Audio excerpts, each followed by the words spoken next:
Okay, so that went quick. Alright. So as you can see, because of centrifugal force of his arm coming out here, it's also going to force this spin out. The axis of rotation is right here. And so, as centrifugal force, this is going to cause everything to become separated. Okay. And then as you can see, I finished way outside of the sway line. That's as far as I can go, right? Good. Okay. And in this video, you'll see that it's going downhill the whole time. But he does get that front foot active too soon, the whole front leg, which we'll noticeable by looking at the foot. As soon as that toe lifts right there, that's him activating the leg. Boom. It's much further down the line. But if he could hold off, so it starts right there. So if he could not activate it until there,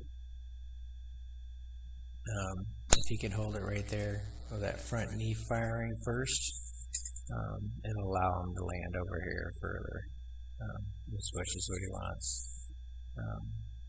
As you can see, he stays all the way in his sway line, and elbow stays tight as he comes around, because centrifugal force is going more forward than around.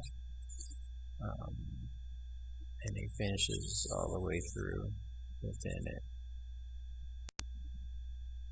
Okay, because he's able to stay in it like that, he's going to have more power, more accuracy, less licheniasis hurting in his arm. Although whenever we do hopefully finally get that last little half there, with activating his leg too soon,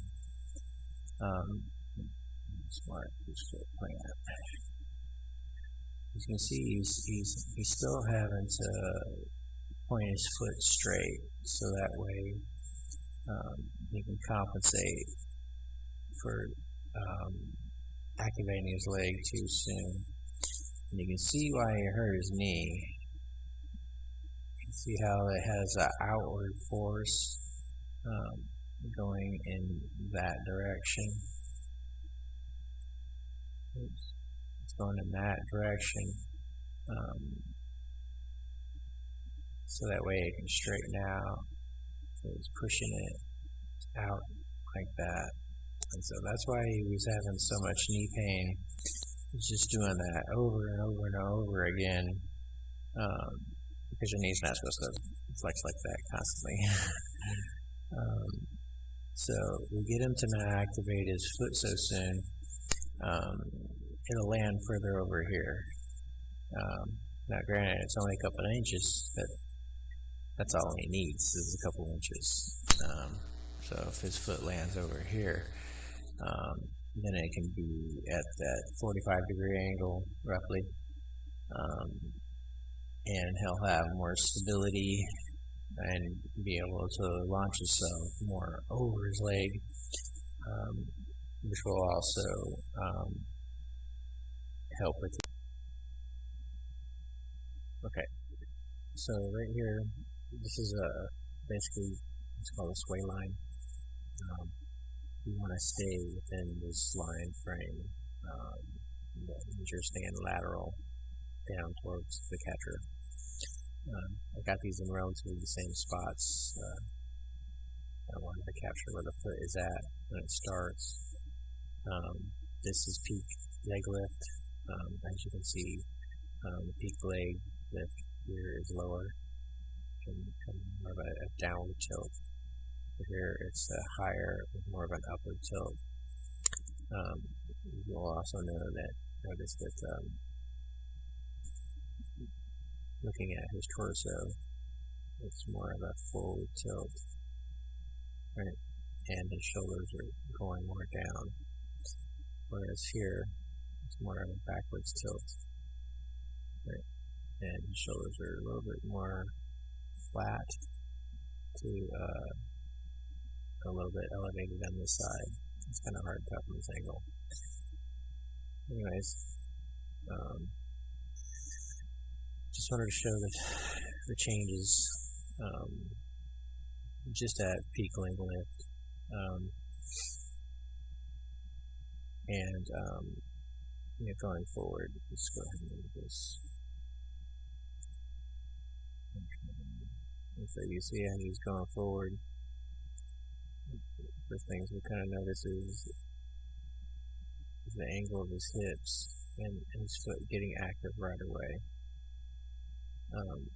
This foot right here, he's already activated his front leg, and by doing that, that starts to level out your hips. And as soon as your hips level out, then you have to start.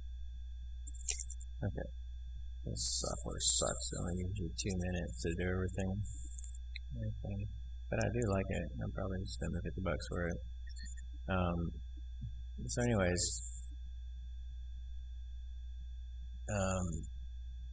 just that little activation of the front leg right there, kind of throws everything out of whack a tad, but his lateral movement is so much better, and his drive. Lower elbow, everything less than 90, right there, and then also because of that front foot landing sooner than it should, that also forces him to release the ball sooner than he should, right there. Now that right there is basically over his head. That's not great either. But compared to this, it looks fantastic. You can see how far his arm comes unfolded right there. The angles are still relatively the same. The only difference is how far he stepped over his line and how far he's outside of the line, even after he fully finishes. And his hips are kind of locked up right there too, so he has a step like that. Whereas right here, fully releases, and it comes all the way over like that. Okay. Now, once we get that front foot landing by the front foot. Man, this is bull crap. Okay. So anyways, we get that fixed and everything is going to be so much better. He'll be even better than he was before. More velocity, more control, command over the different pitches. So hopefully you can see everything that I'm looking at.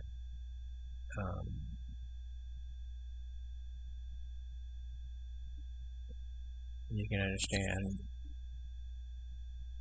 how the different force vectors are creating a lot of the things that you probably see in a lot of the kids that you've been looking at.